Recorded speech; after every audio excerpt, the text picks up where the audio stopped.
How you doing? Today, there's not a whole lot going on. Basically, we had an open day to do whatever we want. So we could have stayed an extra day in Edinburgh and come back tonight or traveled around Arbroath. I am taking advantage of the open day. I slept in a little bit and I'm uploading stuff to YouTube right now. So I've been working on some edits to catch up with this and some other stuff that I'm shooting. So I think this is a good opportunity to take you on a little tour of the outside of the castle. So let's go do it. Before lunch, mind you. You don't want to miss a meal around here. The chef is amazing.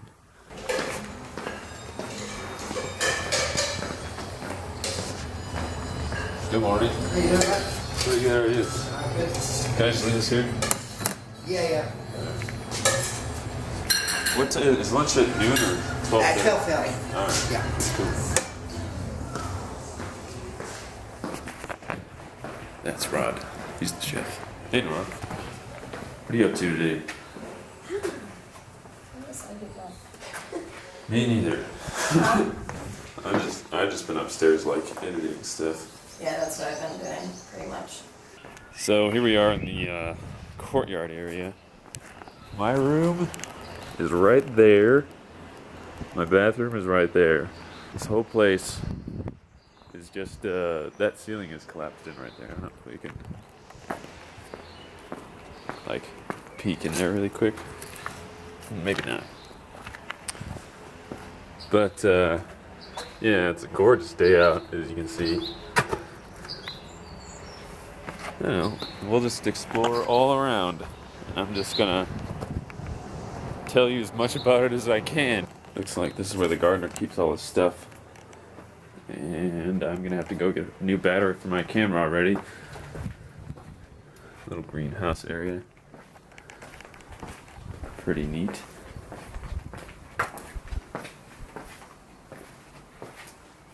Oh, cool. Looks like these are his notes. So it is a really gorgeous day out, and being outside, I think I'm gonna go get my big camera and get a fresh battery for this little guy right here. But just to give you a preview, look at this freaking garden. I friggin' sleep in that place, in that thing right there. I sleep there. That's amazing. So I've come back after lunch. It took a minute to get all this stuff ready for today. We had lunch, baked potatoes, that were amazing.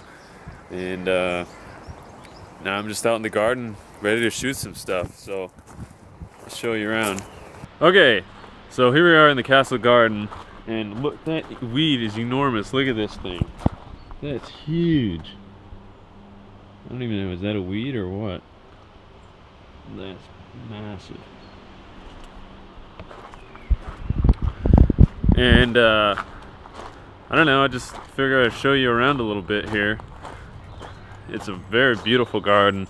Okay, and when you say a garden in the UK, that can refer to two things. It either is the same as saying like somebody's backyard, that's their garden, or a garden is like this garden back behind me.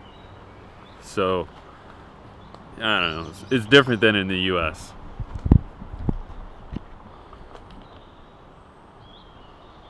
Well, I wish the sun would stay out, but it's rather gloomy looking over there. Anyways, you have all this wonderful, like, I don't know, garden architecture.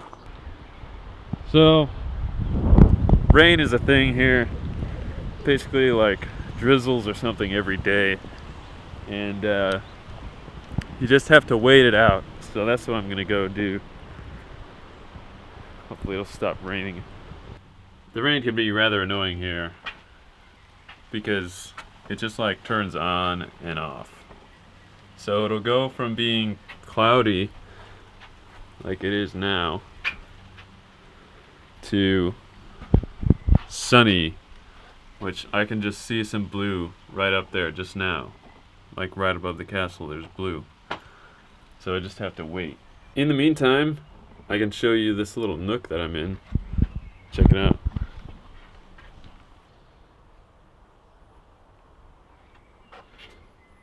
I forget what they said this room's for, but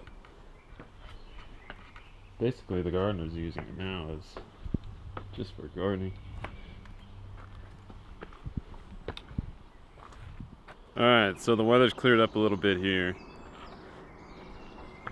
So, Hospitalfield House is technically not a castle.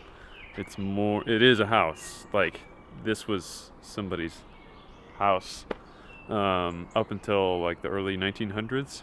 So, I think it was Patrick Allen was the guy's name. And he got the house in the 1800s through his marriage, I think. Basically, he was from like a rich or well-to-do mercantile family, and then he married this other this lady. I can't remember what her name was, but her family basically had the rights to the land, so he married into her family. They were far more intellectual than his family, so he liked them. And ipso facto, later on, he turned the house into sort of this like artist conservatory thing. Like he was an artist, so he tried to turn Hospitalfield into a place for the arts, like turned it into a trust, so that artists could come here and make art, and that this place would always be about the arts. It's really quite gorgeous here. When you look at the architecture of Hospitalfield, is basically this mishmash, as it's been called, because the architecture of this building is very much different from the architecture of that building over there. And if you look at the Hospitalfield itself, you can see that a lot of the stonework is much older than some of the other stonework, and it's just a hodgepodge of continually like adding buildings on to what already existed. Well, actually, there's like an artist studio in this building right here. Let's see if I can show you. They supposedly have a dark room in here. I'm not a photographer, so I don't use it. Should check it out anyway.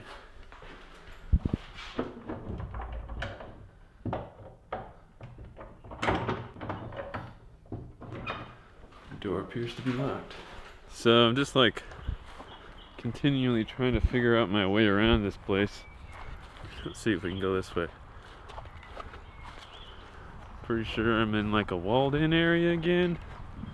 I'm in a walled-in area. I don't know how to get around here.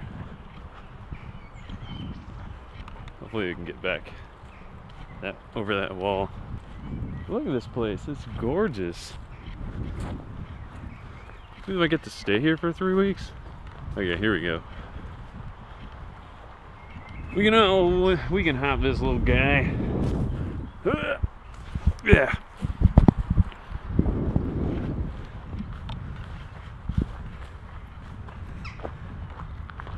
Oh, and boy, this is gorgeous looking stuff. This rapeseed oil, it's like a flower. And I got some really good footage of it the other day. I'll cue that. Now you can see it.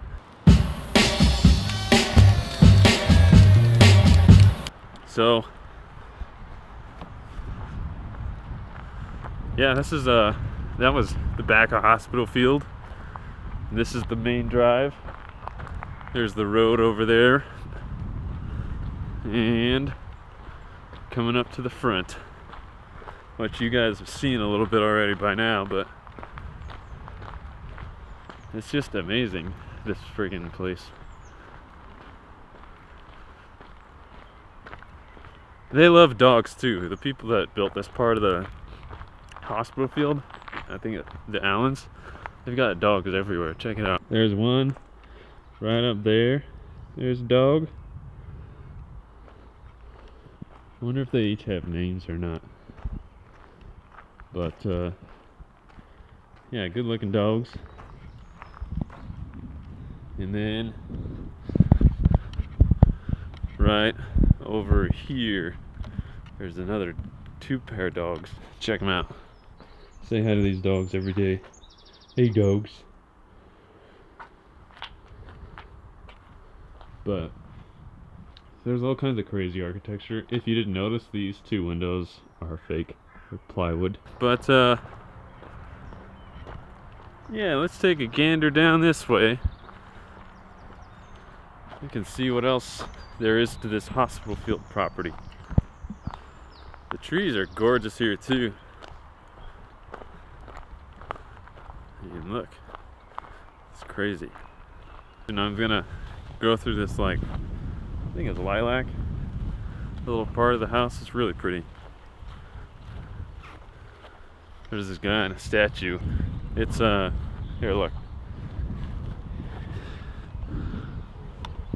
He's got a bandage around his, right by his knee there. I don't know if I should step over this, but it says "Soldier's Heart."